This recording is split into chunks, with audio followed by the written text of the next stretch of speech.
Hello guys, welcome back to the Hustle Brothers. We're ready for round two.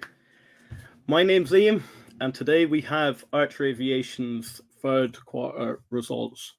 We had quite a good day yesterday with Joby, and looking at some of the report, I think Archer's going to be a really big one. So we're going to jump right across to the after hours.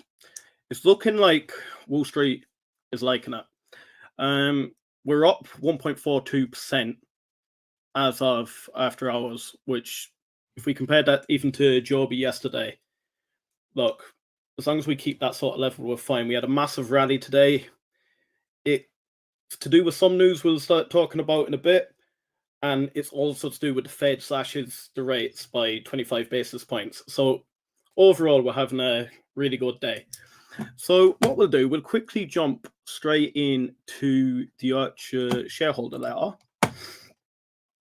And they start off by saying their focus has been in 2025 on building piloted type design aircraft to use in testing and early commercial development. The factory in Georgia is set to open in the next few weeks, with aircraft production planned to begin in early 25, and they'll ramp up from there. This is really good news, guys. As long as they keep plowing forward with what they say they're going to do, I really believe they're going to do it. They have the cash runway to do it. Why won't it work? So with commercial launch, this quarter, they've established a consortium with Abu Dhabi Investment Office to launch commercial air taxi services in the United Arab Emirates as early as quarter 4 25. Guys, that's this time next year. It's no time at all. It has made significant progress in establishing a regulatory pathway, infrastructure, and flight operation plans necessary to enable the market entry. They're continuing to work closely with their key partners in the region on this initiative, such as Etihad Training and Falcon Aviation. When they bring it back to certification momentum, since the FAA finalized Midnight's airworthiness criteria in May, they're now nearing completion of phase 3 of FAA's type certification, while continuing to rapidly advance in phase 4, the final phase to secure. Now, the big one today, Japan market entry, and I want to hear a good bit about this in the earnings call. In September, they entered into an agreement with Japan Airlines and Summit Omo Corporation joint venture, Saracle, that includes a planned purchase of up to $500 million, which $500 million is unbelievable if you inject that into the company, of aircraft, with the goal of bringing air taxi service to some of the most congested cities in Japan. Look, they're not looking at just the United States, United Arab Emirates, they're now entering into Asia. What we will do, I'll quickly jump into some of the comments. So we have Magnon. Do we have any idea how long the stream will be? Stream will probably be about an hour, maybe just over an hour. It all depends on how long the call is. Dylan Rogers, my good friend, how are you today? Dylan, Archer's holding up solid today. Archer is holding up solid today. It's to do with this 500 million announcement, the Fed rates, Trump being elected, the whole lot. Feel like Archer had a report say they got Archer results are in. Factory opening soon. Yeah. No revenue as of yet. No, unfortunately not. Magnon, they have beat earnings per share estimates. They lose money, but the market cap projection and plan for 25 to get in motion with an order book of 6 billion, which is 5 times Archer's market cap. Correct? American Angler, how are you today? We have John Smith, still a flawed model. eVTOL will not work. Can you come back to me and tell me why you think eVTOL will not work? Community has and will grow. community will grow.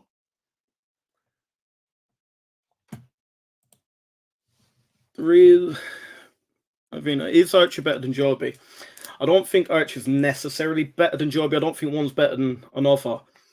I personally do quite like Archer. I just like Adam Goldstein as a speaker. I think he presents really well. Look, that's nothing against Joe Ben. I think he is a really smart guy. But just the way he comes across some of his points, it feels like he's and on the whole time. Yesterday, it felt like he was pulling teeth, trying to get an answer out of them. So, no, I am pro Archer at the moment, but look, it swings around about, so I dabble between the two. I loaded up on Joby the last day at 497, and it was doing all right today. And then Archer, I done one thing I said I don't normally do, is buying a green day, but look, Archer, I couldn't help it with the news that came out. Sometimes you're better finding out the facts and then buying in, so yeah. Dylan Rogers, the fact that Asia wants to bring Archer in when they have their own eVTOLs being made there. Yeah, when you look at the Chinese have the EHang. Really, until EHang gets the 4-seater out, I do think the likes of Archer, if Archer can get in there quick, I do think it will do quite well.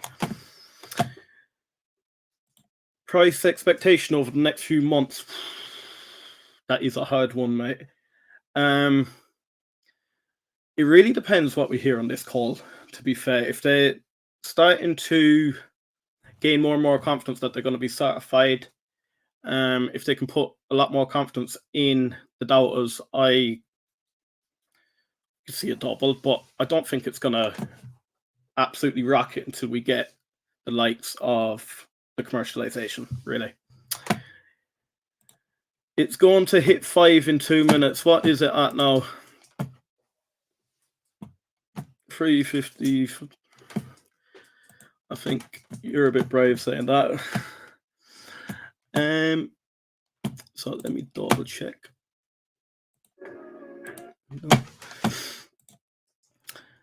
So another thing, guys, I'm thinking of making an eVTOL weekly live stream. Make sure you vote in that poll. Really, what I want to start doing is doing eVTOL weekly news. Have a little bit of a chat about it, and we can bang ideas together. So let me know what you think. What is this?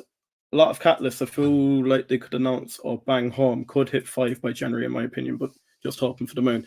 Yeah, I do think it could double. It could double if they get a good bit of confidence. Catalysts keep coming, as long as we don't get any.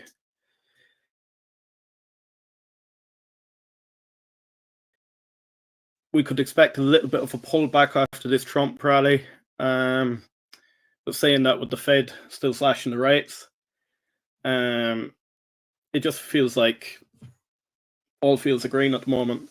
I wouldn't expect it to go much lower than it already has. Trump will make FAA certification process a lot easier, just my guess. I don't know, Willie. I don't think it really matters. I think they'll decide themselves. I don't think Trump will have much of a say on it. Crazy how much Joby we've done and the Q&A.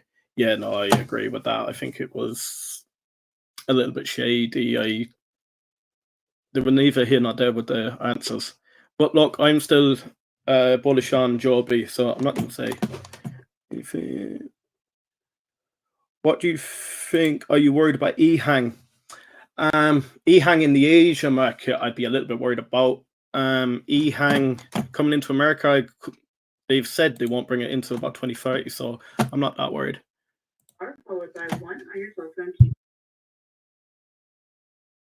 Eric Winsell, Archer's General Counsel. Thank you. You may proceed, Eric. Let me know if you can hear this. Good afternoon, and thank you for joining Archer's earnings call. This is Eric Lintell, Archer's General Counsel. On our call today, we we will be making forward-looking statements. Those forward-looking statements are based on assumptions as of today, and we undertake no obligation to update the statements as a result of new information or future events. These statements involve risks and uncertainties that may cause actual results to differ materially from those contemplated by the forward-looking statements. For more information about those risks and uncertainties, please refer to the risk factors in our SEC filings. We will also be discussing both GAAP and non-GAAP financial measures on today's call. A reconciliation of those GAAP to non-GAAP financial measures is included in our shareholder letter and earnings release from today. And with the legalese out of the way, I'll turn the call over to Adam. Adam? Thanks, Eric.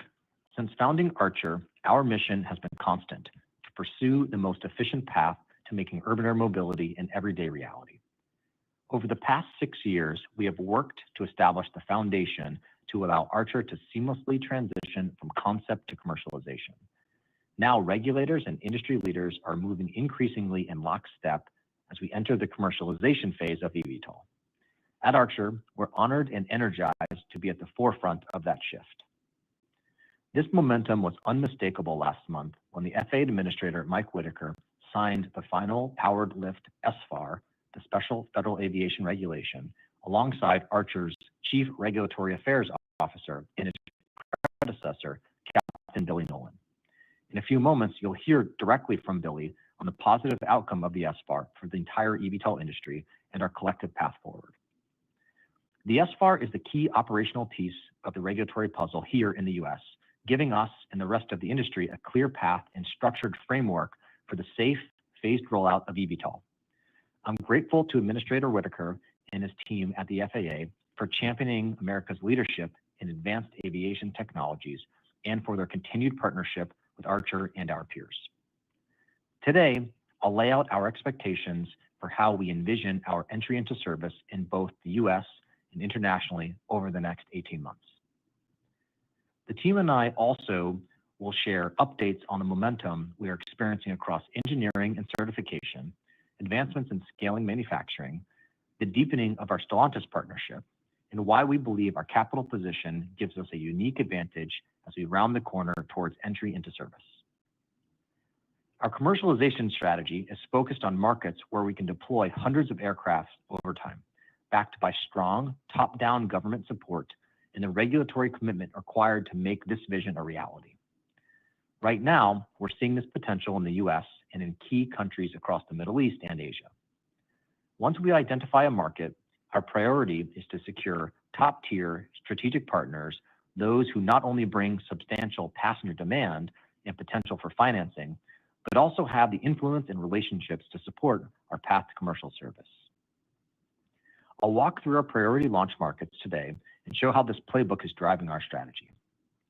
In these priority markets, we're set to begin deployment as soon as next year. Our goal is to gain real-world operational insights from the outset with a 3-step plan that puts Midnight into action.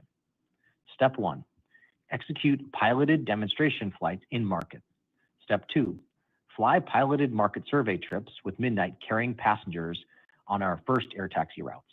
Step 3, following certification, launch in-market commercial operations.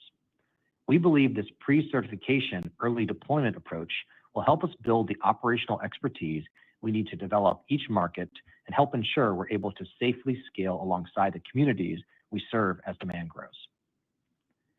In the US, we are focused on our initial launch markets: New York, Los Angeles, the San Francisco Bay Area, and Miami. We believe our airline partners will help us drive demand for the initial routes planned in these markets, like airport transfers, help us integrate into these busy hubs, and are key to helping secure aircraft financing, as with United's planned purchase of up to $1.5 billion of Midnight aircraft. As we work to complete the final phases of FAA certification, our engineering and operations teams are concentrating on advancing us to flight testing for credit, with both Archer and FAA pilots flying Midnight at our Salinas, California facility. Simultaneously, we plan to conduct public in-market piloted demonstration flights and market survey trips with our partners, introducing Midnight to the cities we plan to serve. We are seeing true commitment from our airline partners to this electric air taxi vision, investing both capital and leadership resources through teams embedded with us as we lay the groundwork for future scaled air taxi services across America.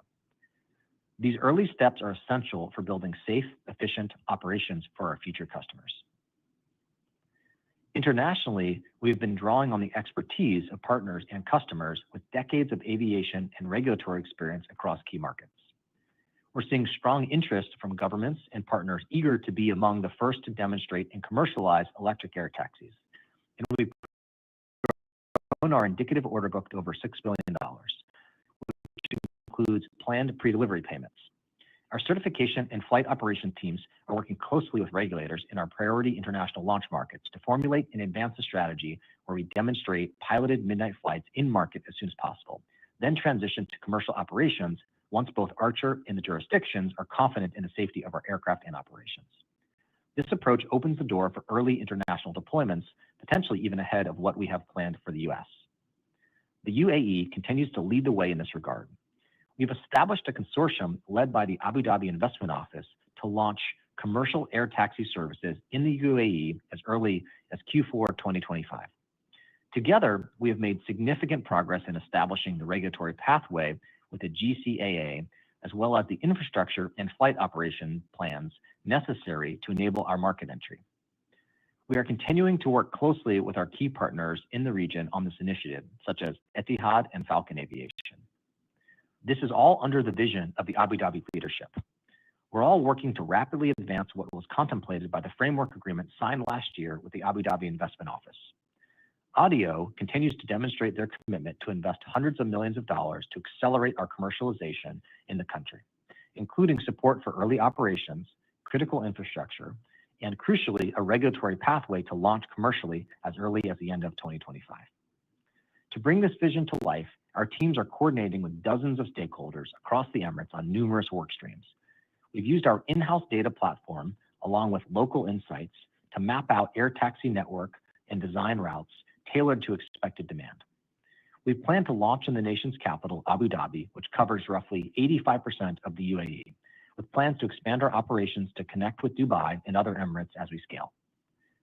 Abu Dhabi has 5 commercial airports and approximately 50 certified helipads at major destinations, such as Emirates Palace, allowing us to enter the market by working directly with these entities to electrify and upgrade existing operational infrastructure instead of building new vertiports from scratch. We're partnering with Falcon Aviation, founded by the UAE royal family, and Etihad to recruit and train our first pilots, establish maintenance protocols, and schedule our initial regional piloted flight exhibitions, which we anticipate launching in 2025. I'm also very excited about today's announcement of our latest planned international market entry. In September, we signed an agreement with Japan Airlines and Sumitomo Corporation's newly formed JV, Soracle, to bring eVTOL to market in Japan, with plans to order up to $500 million of our Midnight aircraft. We've already received initial pre-delivery payment against the agreement, underscoring the JV's commitment to this venture. We'll be working closely with Soracle and the Japan Civil Aviation Bureau to demonstrate Midnight in market as we prepare for commercial flights in some of the country's most congested cities, including Tokyo, where the journey by car from Narita Airport to the city center can take 2 hours or more. In addition to Japan, we also continue to advance our partnerships in India and Korea, and we will share more progress there in the coming quarters. As we move towards commercialization in each priority market, we'll work closely with our key public and private partners to collaboratively teach and learn eVTOL operations. By deploying aircraft in these early operations, we can gather essential insights and operational experience to scale responsibly. This measured approach allows us to refine our processes while fostering strong foundational relationships with the communities we plan to serve. We see this as more than just building an air mobility network. It's about creating a shared journey towards a cleaner, quieter, and more connected future. To support our commercialization plans, I'm proud to share that we are set to open our manufacturing facility in Covington, Georgia in the coming weeks. Our team has delivered this facility on time and on budget at a cost of approximately $65 million. At scale, this facility will be capable of producing up to 650 aircraft per year, setting a powerful foundation for us to scale our production alongside our operations. Now that we have substantially completed construction, we're on track to begin loading in the manufacturing line equipment by year-end, with our first line set to become operational early next year. From there, we plan to ramp up to a production rate of 2 aircraft per month by year's end. Stellantis continues to be a deeply committed partner on this journey to help us achieve scaled manufacturing. As I discussed last quarter, we have an agreement in principle with Stellantis for them to contribute up to an additional approximately $400 million of capital to help scale the manufacturing of our Midnight aircraft at this facility.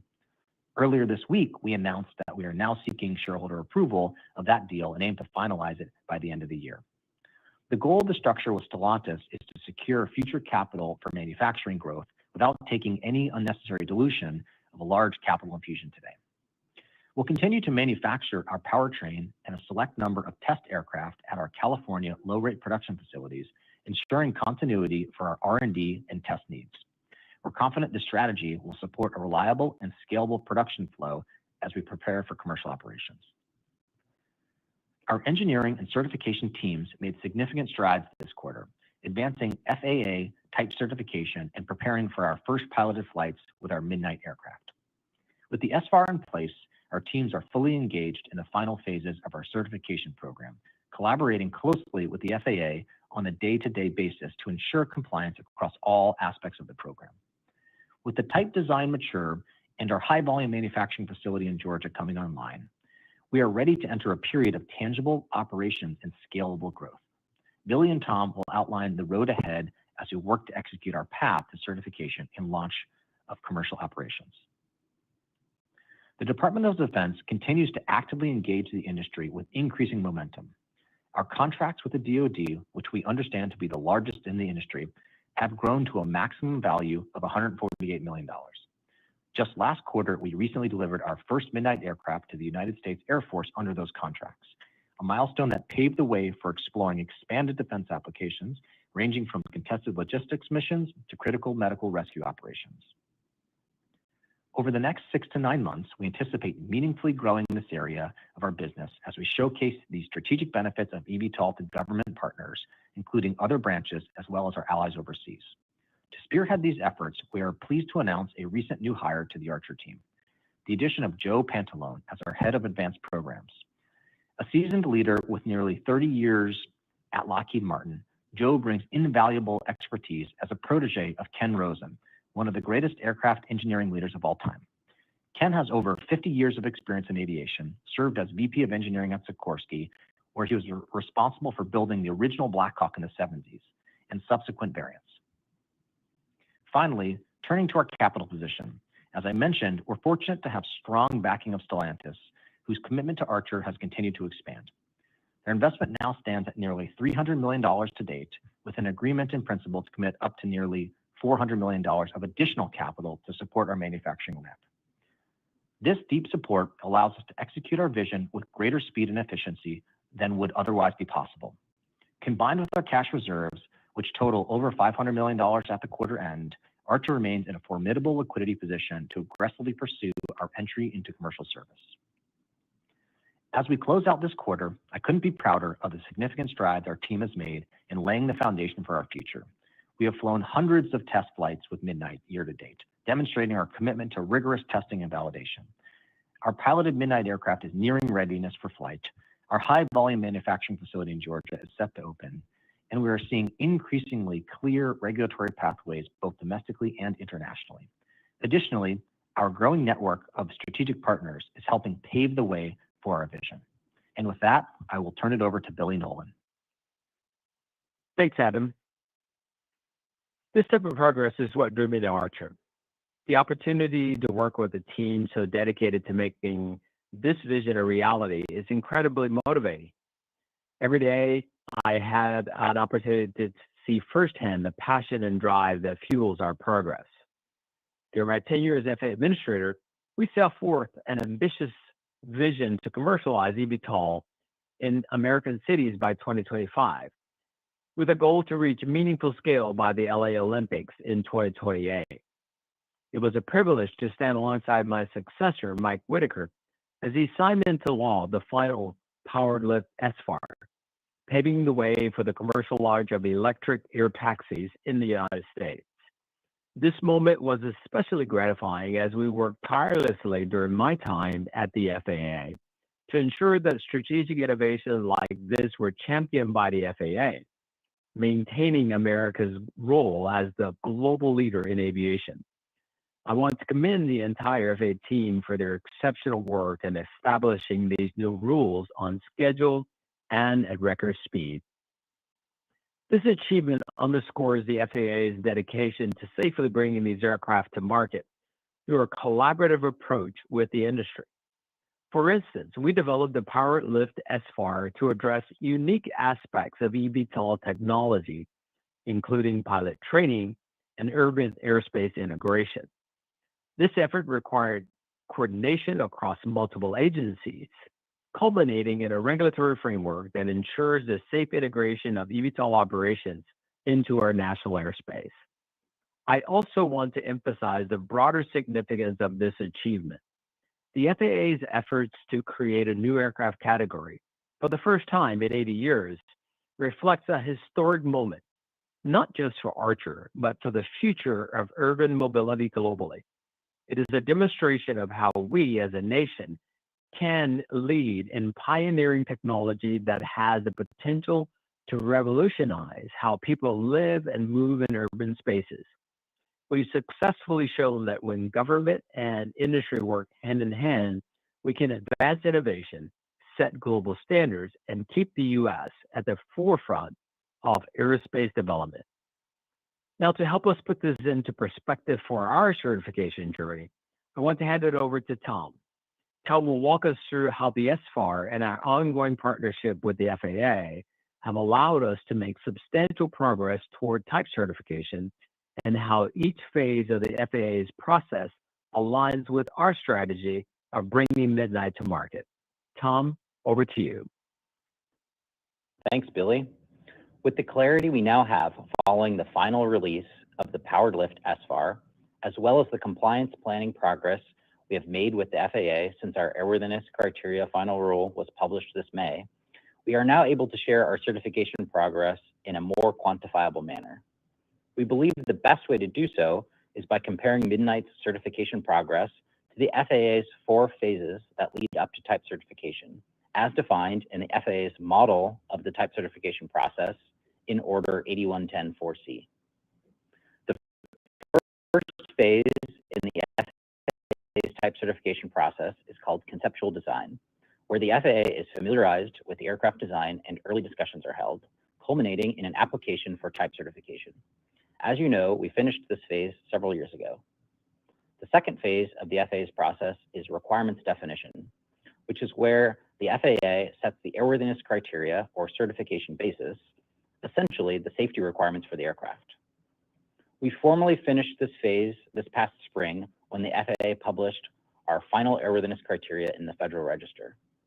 As you know, we are one of only 2 companies in the world that have reached that milestone with the FAA. The third phase is called compliance planning, where the means and methods of compliance are set and documented in issue papers, detailed design standards, and certification plans. These documents set the detailed requirements that will be used to show that the aircraft complies with the rules in the airworthiness criteria. Archer has completed nearly all of this work, and the FAA has now approved or accepted the substantial majority of the material we've submitted. It's worth noting that with respect to Phase 3, the industry has one main open industry issue paper relating to Rule 2105G in the airworthiness criteria, which will define how all eVTOL aircraft must handle controlled emergency landing. This is not unique to Archer, as this issue paper will apply to all eVTOL applicants working towards a powered lift type certification. With the publication of the operating rules in the SFAR, the FAA is now able to finalize the 2105G requirements. Based on discussions with the FAA, we believe that our existing design will be compliant, so we don't anticipate needing any design changes to address this. We expect to close this topic with the FAA in the near future. The fourth and final phase leading up to type certification is called implementation.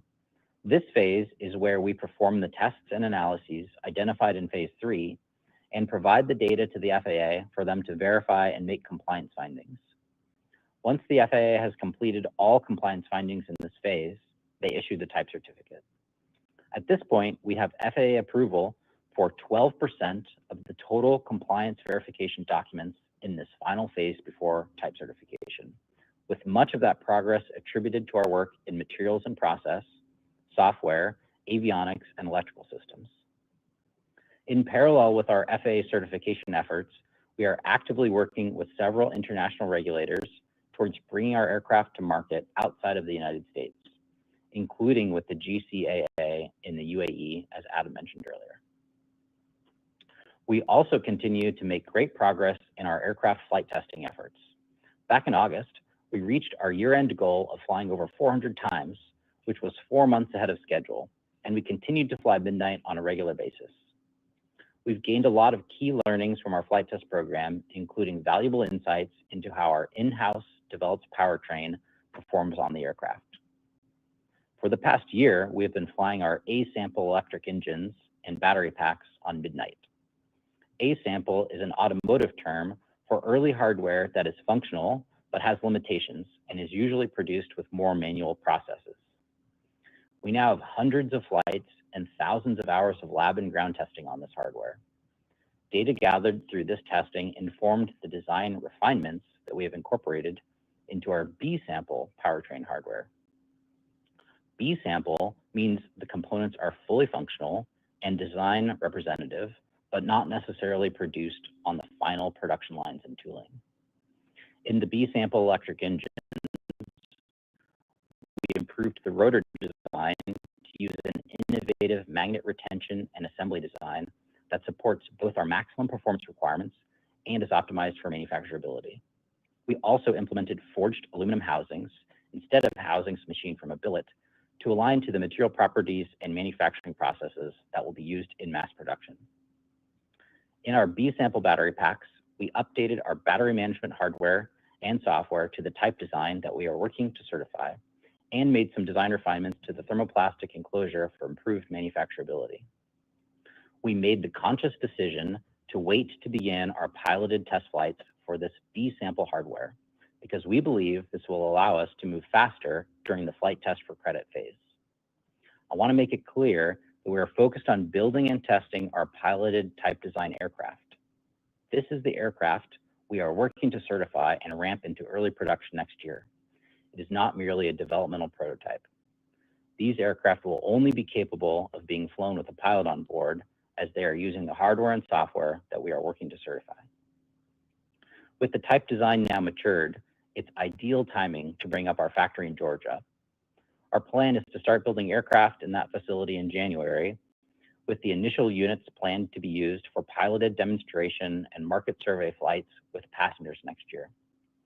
We already have parts on order for the aircraft we plan to produce in 2025, and our goal is to exit 2025 at a production rate of 2 aircraft per month in Georgia, with the plan to ramp beyond that in 2026. And with that, I'll turn it over to Priya. Thanks, Tom.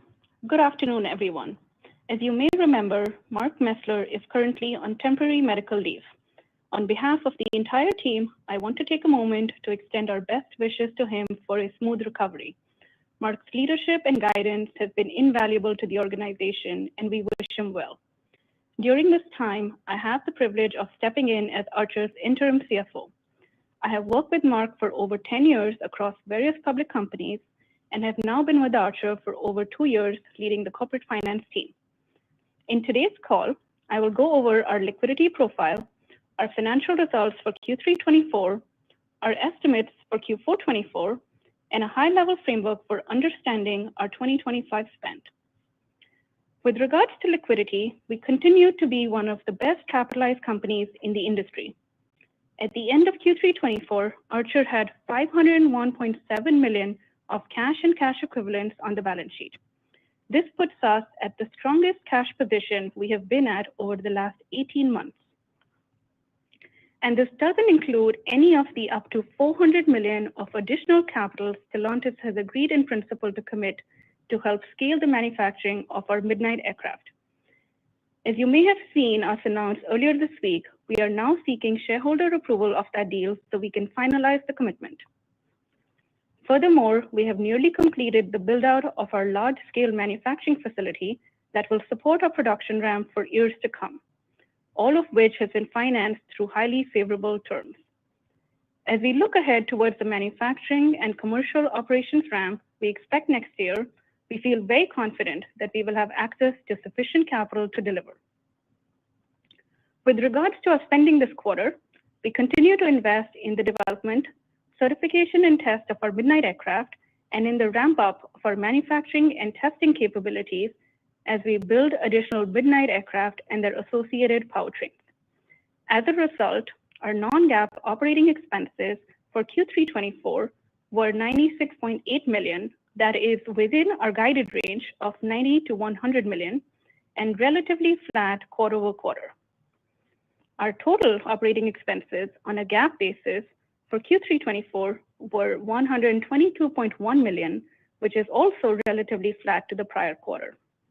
Our GAAP operating expenses included approximately $25.3 million of non-cash or one-time expenses, primarily driven by the $21.4 million of stock-based compensation.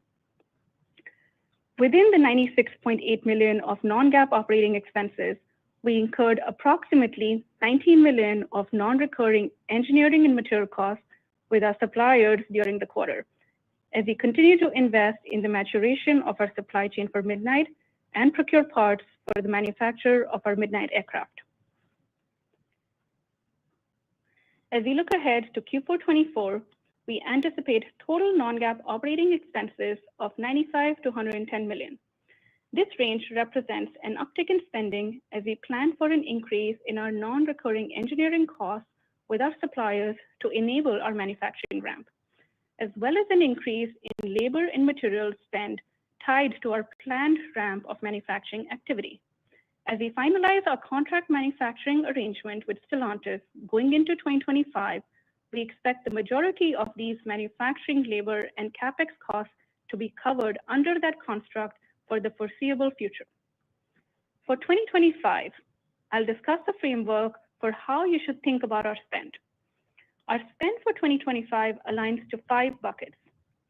First, our core expenses for engineering and SG&A. Second, supplier non-recurring engineering costs and Archer CapEx. Third, labor costs for manufacturing.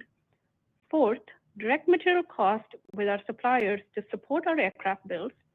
And lastly, the commercial flight operations and MRO costs necessary to support our commercialization efforts. In the first bucket, our core run rate expenses for engineering and SG&A on a non-GAAP basis has been in the range of $75 to $80 million per quarter this year, and we expect this core spend rate to be flat to down next year. On the second bucket, we expect the spend on supplier non-recurring engineering costs and Archer CapEx to be down in 2025, since in 2024 we have invested heavily in this area. As mentioned earlier, with respect to the third bucket, we are working to finalize our contract manufacturing agreement with Stellantis, and starting next year, we expect that arrangement will cover the majority of our labor and additional CapEx costs for producing aircraft in 2025. While in our fourth bucket, we anticipate higher direct material spend with our suppliers as we plan to build more aircraft next year, our goal is to finance that material spend through various mechanisms. Our goal is to enter into customer arrangements that will offset some, if not all, of these costs over time. In the last bucket, as we engage in commercial deployments, we expect the support needed for flight operations, MRO, and market development efforts to also be largely covered by customer arrangements. In summary, we continue to be focused on finding the most efficient path to achieving a sustainable business model, and we are well positioned financially to execute against our commercial launch plans. And with that, operator, we can now open the line for questions. Of course. We will now begin the question and answer session. In the interest of time, we ask that everyone limit themselves to one question and then one follow-up question. If you would like to ask a question, please press star followed by 1 on your telephone keypad. If for any reason you'd like to remove that question, please press star followed by 2. Again, to ask a question, press star 1. As a reminder, if you are using a speakerphone, please remember to pick up your handset before asking a question. We will pause here briefly as questions are registered.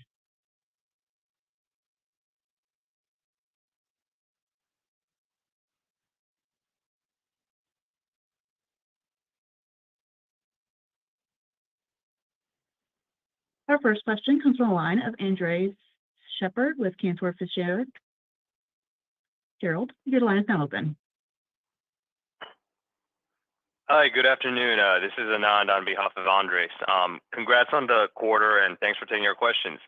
So it seems that some of your peers are focusing more on building a prototype aircraft while you're focusing more on building a conforming aircraft. I was wondering if you could describe what you see as the key advantages of your strategy here and elaborate a little bit on that. Yeah, absolutely. This is Tom. Happy to answer. So I think this is really a reflection of our strategy from the very beginning to design an aircraft that's optimized for certification and manufacturing and take a really methodical step-by-step approach to bring that aircraft to market. And so the aircraft that we're building right now are the aircraft we're planning to test with the FAA for credit.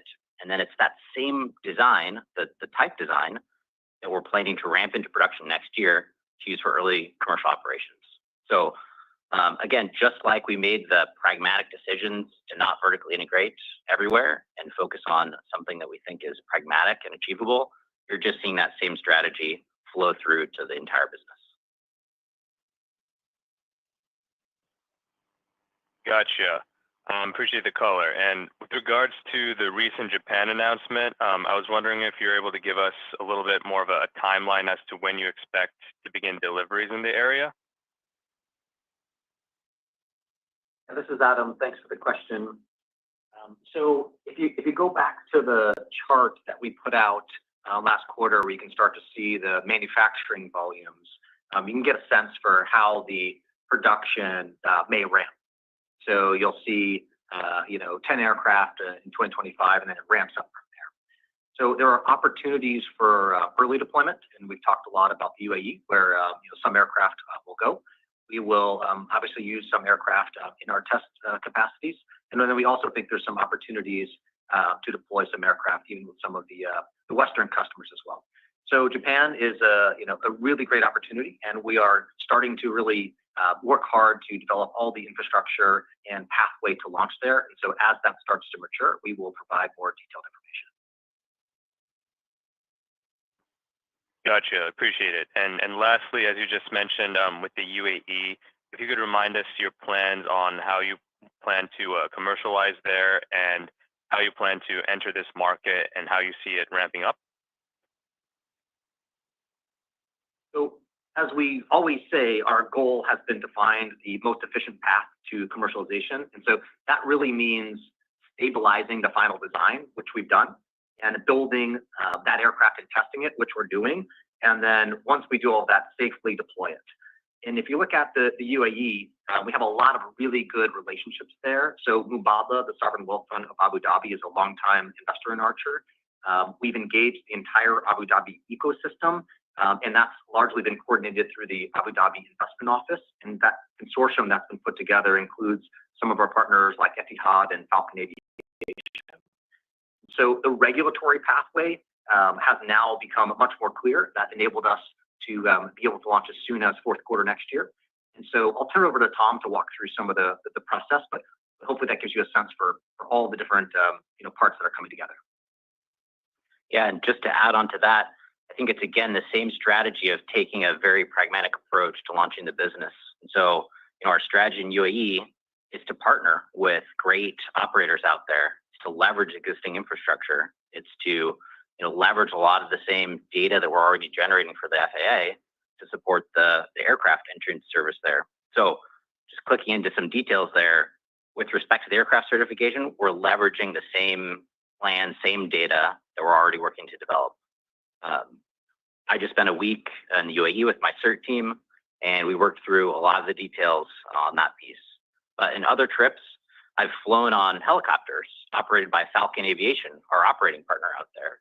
And so another example is we don't have to build our own AOC. We can just fly on Falcons. And, this is a company that was founded by the royal family out there. So super experienced group. And those flights are all using existing infrastructure. So we don't need to take the risk, expense, and time to stand that up. So I think what you should look for us for next year is starting to operate, initial flights out in the UAE and making step-by-step progress towards commercial service there. Got it. Wonderful. Appreciate the color and congrats again on the quarter. I'll pass it on. Thank you for your question. Our next question comes from the line of Edison Yu with Deutsche Bank. Your line is now open. Great. Thank you for taking our questions as always. First off, do we have any updated timing or thinking on conducting the first piloted flight? Hey, Edison, this is Tom. Well, I just want to make it clear that we're working towards our first piloted flight of our type design aircraft. So this is the same aircraft that we're talking about doing the certification testing with the FAA and ramping up production next year for early commercial launch in the UAE and other places. And I think we're the only ones in the industry that are really working on that. I don't want to give a specific timeline for the first piloted flight, as this is really a safety decision for us. So I don't want to put undue pressure on the team. But what I can say is that we're getting really close to that milestone. Understood.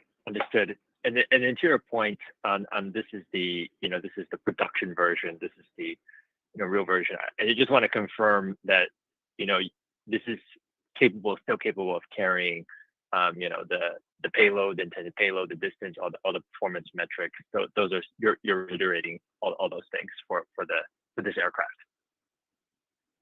Correct. So this is the aircraft design that we're planning to take into production into commercial launch. Pilot plus 4 passengers. Understood. And just last thing on I know you mentioned the pre-delivery payment for the new Japan order. Do we have a sense on how big that amount is? I realize you maybe can't provide exact numbers, but maybe relative to other ones. Hey, Edison, this is Adam. So we have collected PDPs from several of our customers. We haven't broken that out in detail. The PDP from the joint venture from Japan Airlines and Sumitomo, the first payment was $1 million, and we haven't broken out all the additional payments going forward. Great. Congrats. Thank you very much. Thank you for your question. Our next question comes from the line of Savi Syth with Raymond James. Your line is now open. Hey, good afternoon. Priya, if I might follow up on the helpful comments that you provided for us to think through 2025. Am I to understand your comments around buckets 3 through 5 are that you have cash coming in to cover those costs? And I know with the labor cost, manufacturing cost, that's Stellantis financing. I was curious if the other financing comes with an equity component or debt component, or how we should think about that. And then just following up on those Stellantis as well, just given the news over there, I was kind of curious as to if what their commitment is with this contract manufacturing agreement. Thanks, Savi, for the question. I think I'll lead off with answering your question specific to how we're thinking about financing for materials. But let me just again maybe reiterate the framework. So for 2025, right, as we said, we're looking at having essentially the core expenses for engineering and FP&A. And as we said, we're going to target keeping that flat to down for next year. And we'll talk about the Stellantis relationship for labor and CapEx manufacturing, but specifically for the materials portion, our goal is to finance that through the traditional financing mechanisms, working capital, inventory financing, and we're in conversations with multiple entities to see what's the best, most favorable terms for us. And I think with regards to the Stellantis relationship, as you've seen, we're going after the shareholder approval right now, and we can follow up later on the detailed terms of what that would look like. Got it. And then if I might, on the certification aircraft, Tom, just it was very helpful to understand kind of what you were waiting for on going forward with that. Just how much of that is built in terms of it? It sounds like if you're getting very close that it's fairly built, but I was kind of curious, how much of that has been built, and as you've built the 2 Midnights now, any kind of learnings on how you can kind of scale production? Yeah, absolutely. So the aircraft, the first type design aircraft that we're getting ready to fly, that aircraft is almost complete. So we're in the system integration testing phase, basically the last step that we'll do before we send the aircraft to flight test. So still some work to do there, but again, getting really close. In terms of learnings on manufacturing, again, the broader context here is we are with that aircraft and the other 2 test aircraft that are in production right now, learning all the lessons on the exact design we plan to certify. And so there have been lots of lessons learned, lots of that has then informed how we're laying out the initial line in Georgia. And then, beyond that, in parallel, there's extensive lab testing going on of all of the hardware. So I mentioned some of the powertrain learnings that we've gotten from flight test and lab test, basically taking all that data together, using that to develop the manufacturing plans that we're going to start executing against next year. Hey, Sabi, this is Adam. Appreciate it. The aircraft that we're building that Tom mentioned are aircraft that will not only just be piloted, but because they're production aircraft, they will also ultimately carry other people as well. And so the safety standard of what we're doing is at the very highest level. So I know other groups are producing, or I'll call it rapidly producing, still prototype aircraft that looks like, they don't carry people, but these are piloted aircraft that will carry people. So the safety standard here is very high. And we're making sure that, we're dotting every single I and crossing every single T because, we will be going to market with these aircraft.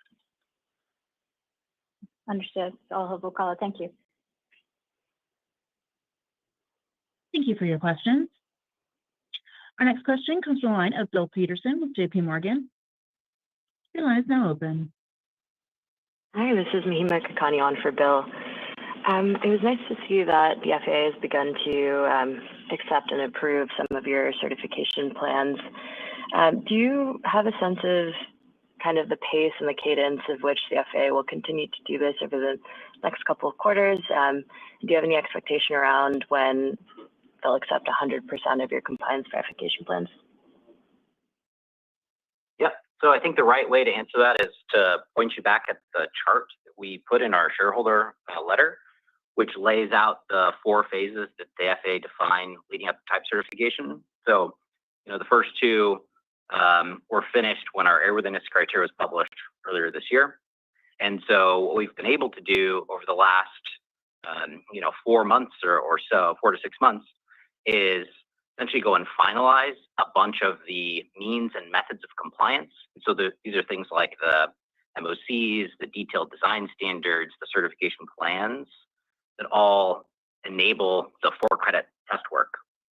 And then the other thing we showed for the first time is within that kind of final phase where we're showing the data and then the FAA uses that to verify and actually find compliance. We've completed, or the FAA, I should say, has approved about 12% of that total sort of documentation package. And so the one remaining open item that we highlighted is this topic around emergency landing. And that's a topic that the FAA is finalizing for the entire industry. So a little bit in the weeds, but there's basically one issue paper on that topic for the industry. And now that the SFAR is out and we know the operational context, the FAA is working to finalize means and methods of compliance around that topic. And that topic is related to things in a handful of cert plans. So it's basically those things that are still open at this point. As I mentioned earlier, we don't see any risk today on any of that. And it's much more of kind of an administrative cleanup process, just like you saw on the certification basis. So what I think you should be expecting from us is to see an increase in that compliance finding final phase as we step towards the TC. Mahima, this is Adam. Just reiterating one of the points Tom made during the prepared remarks. The 2105G issue paper is not unique to Archer. That is an industry-wide issue paper. And then when you look at the kind of phase 4 implementation phase, the 12% is actually quite advanced. And it's hard to understand how all the different groups do it, but we may actually end up be leading the industry in terms of certification progress, because that is a pretty high number, especially compared to the way some of the other groups break it out. Okay, thank you both. That's really helpful color.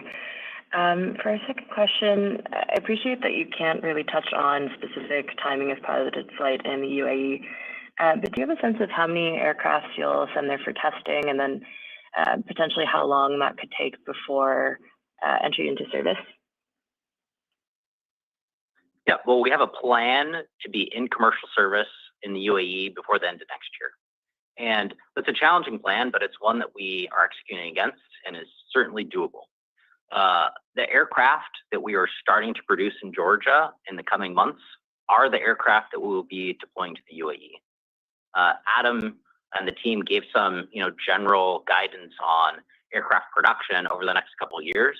So the way to think about it is we're currently producing, the remaining conforming aircraft we'll use for FAA flight testing, then also this additional batch of aircraft, same design, but intended to be deployed for these early commercial operations, whether they be in the UAE or other places. And I think what's compelling is we have a lot of support from the GCAA, which is the local regulator in the UAE. These aircraft will be piloted from day one, so I think it actually makes some of the certification process a bit more clear, where we're not switching back and forth from different types of aircraft. And so we have a pretty straight line in how to get there, and now we have to go do the hard work to get it done. Okay, thanks so much. I'll hop back in the queue. Thank you for your questions. Our next question comes from the line of Josh Sullivan with the Benchmark Company. Your line is now open. Hey, good evening. Good evening. Just looking at the order this morning, as well as others that might be out there. You've had a couple of these size orders at this point, and I know you referenced the chart there from last quarter as far as how you can ramp. But I assume to order 100 aircraft or so, there's some pricing advantage versus just a single unit buy. Are customers ordering rights to production slots or specific deliveries in batches? Just generally trying to get a feel for how the market for orders is shaping up in these deals. Yeah, thanks, Josh. This is Adam. So when we engage with customers from around the world, I think it's become increasingly clear that Archer is one of, if not, the company that's going to get to market, early or first. And so we have had great success in finding really great strategic partners all around the globe in some of the biggest countries, biggest cities, and so with some of the best, really companies out there. And so that has enabled us to sort of pick and choose the different groups. I think what will be interesting in terms of the rollout is a lot of the customers want access to the aircraft as soon as possible, because it's not really for them immediately about revenue generation or about flying the aircraft with passengers. It's about learning how to deploy these aircraft. So let's say, for example, you wanted to go deploy a fleet of aircraft at Newark Liberty International in the US.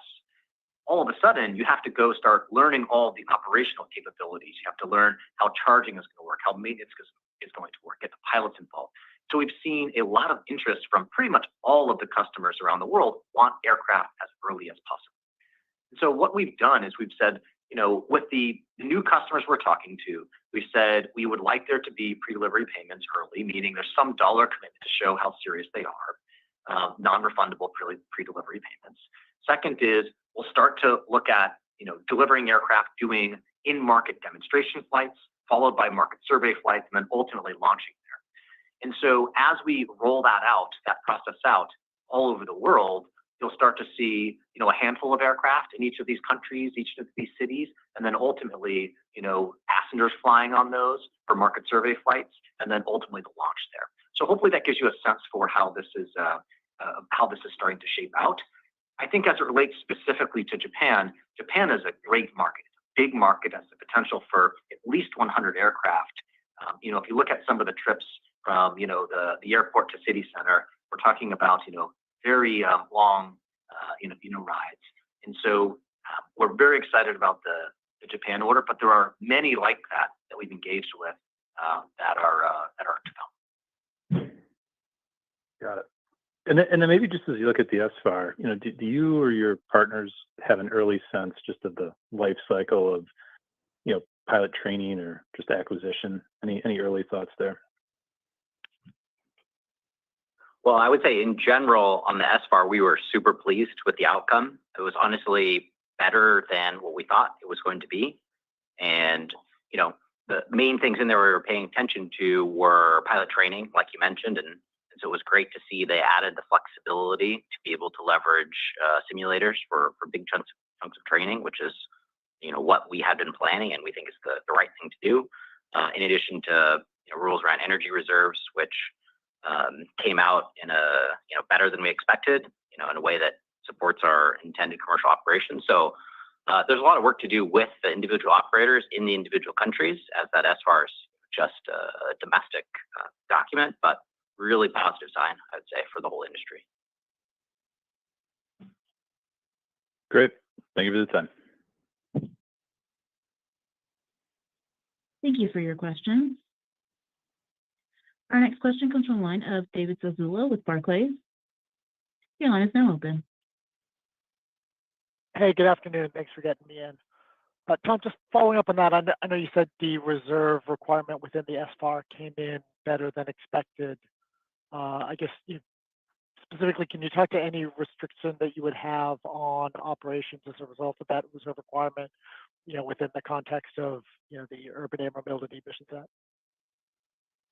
Yep, absolutely. So the FAA in the SFAR prescribed methods for defining the amount of energy we need to keep on the airplane. And so just the first principles effect there is they're defining how much, fuel, if you will, or energy needs to be left in the battery at the end of the flight. So that sets sort of maximum, range missions. So they did that in two ways. The first was as a base position, essentially aligning with the way helicopters are flown today. So keeping like a minimum 20-minute endurance of energy. And so for our aircraft with that requirement, we're able to satisfy essentially all of the commercial missions that we're interested in flying, essentially all of the markets we're looking at today.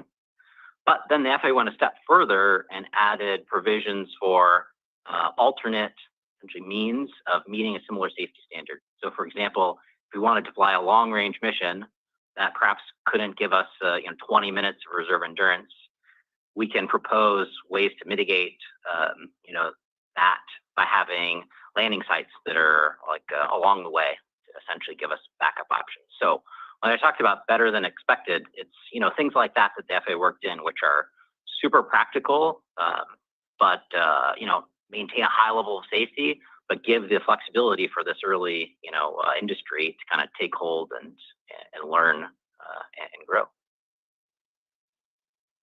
That's really good color. I don't know if Billy is taking questions, but he did mention in the prepared remarks what had been worked out as far as urban airspace integration. There's only 6 minutes left in the call, so I'm sure we don't have any time to go into detail, but maybe can we get a preview of what you're thinking the challenges are for urban airspace integration and some ways you're working with the FAA to try to solve those challenges? Yeah, hey, David. Unfortunately, Billy's traveling. He's not actually on the Q&A portion today. Why don't you, give us a call and go into to some of that. Okay, super helpful. Thanks. We'll go back in the queue. Thank you for your question. Our next question comes from the line of Amit Dayal with H.C. Wainwright. Your line is now open. Thank you. Good afternoon, everyone. Good to see, a lot of these de-risking steps coming to fruition. It looks like the UAE commercialization strategy seems, nicely mapped. How does that compare for your plans for the U.S. market? You mentioned, a few cities here that you're targeting. How much of the burden financially and operationally will you need to sort of take on to bring some of these sites and cities into, readiness, I guess? to begin operations in the US? Hey, this is Adam. So when we're looking at deploying the fleet that we're building, there's a couple of different ways that we're thinking about it. The first is looking at the UAE, which we've talked a lot about, and I think there's a great pathway to go do that, and there's a pathway to do that to generate revenue. And so I don't think there will be necessarily a financial burden because we're selling aircraft. The other side is there's a lot of existing infrastructure that's already been created there.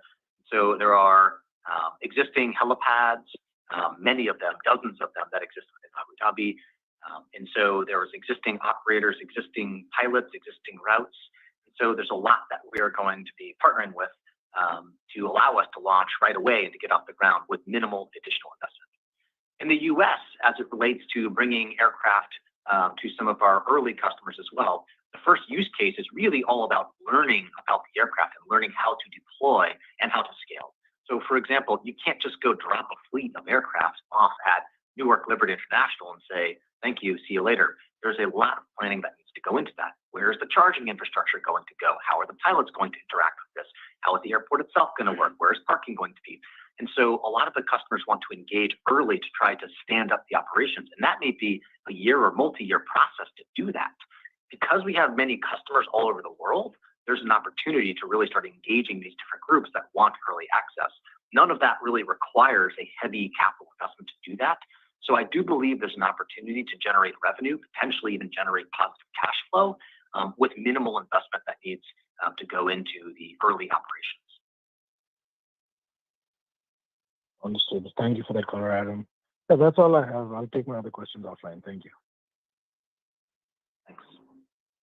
Thank you for your questions. At this time, I would now like to pass the conference back to Adam Goldstein, founder and CEO of Archer, for his closing remarks. Thank you very much for listening to our quarterly call. It was another great quarter. I look forward to speaking with you again soon. That concludes today's call. Thank you for your participation and enjoy the rest of your day. Right, guys, so what do we think about that? I am quite happy with how they presented that call. I think Adam is a really good speaker. We knew that from the start.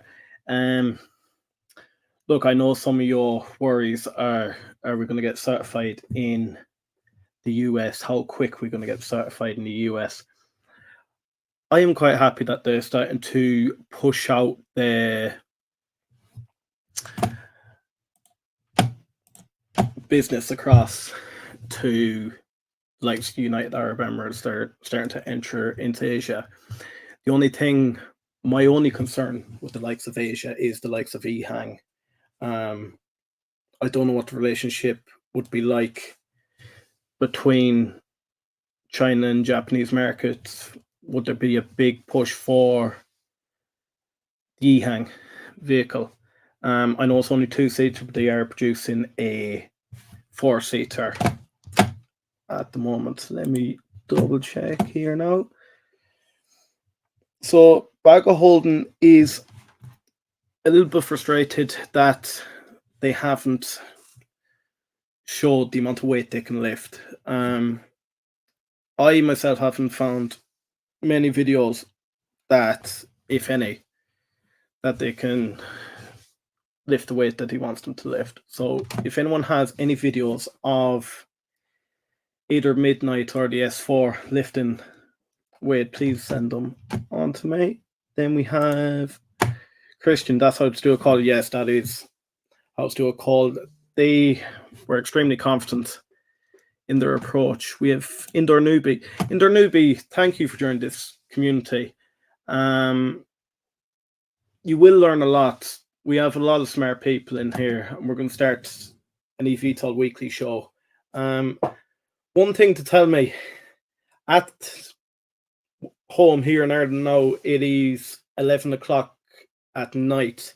I know across for some of you guys in the likes of the US, you're on a completely different time frame to us. So what sort of time would suit you best for the likes of an eVTOL weekly? Let me know. Baggo Holden, none yet. You're pretty convinced they can't lift. They don't exist for any of them. They can barely lift their own battery. I doubt that, but until we see it, I don't know. What are we looking like post-market? Still holding that 356 level. Yeah, as long as we push on to about 360, we can hold break resistance. We should be fine. You can look at Beta Alia. Why wouldn't they show you if they can? Yeah, true point. So, guys, that is probably about it. What's Christian saying? It has the same weight and the wingspan. Yeah. Guys, that's probably about it. Yeah, we're looking at doing a live stream on the likes of Saturday. What I'm going to do, I'm going to break down the likes of Archer and Joby's financials. I'm going to deep dive into them now. I'm going to re-listen to the two calls and we're going to come be prepared on it. eVTOL is kicking off a little bit. Thanks for the link, my guy. Anytime it's fine for me, kind of this and thanks. All right, guys, thank you so much. Make sure to hit that subscribe, and we are going to grow the quickest growing eVTOL community. All right, thanks a million, guys.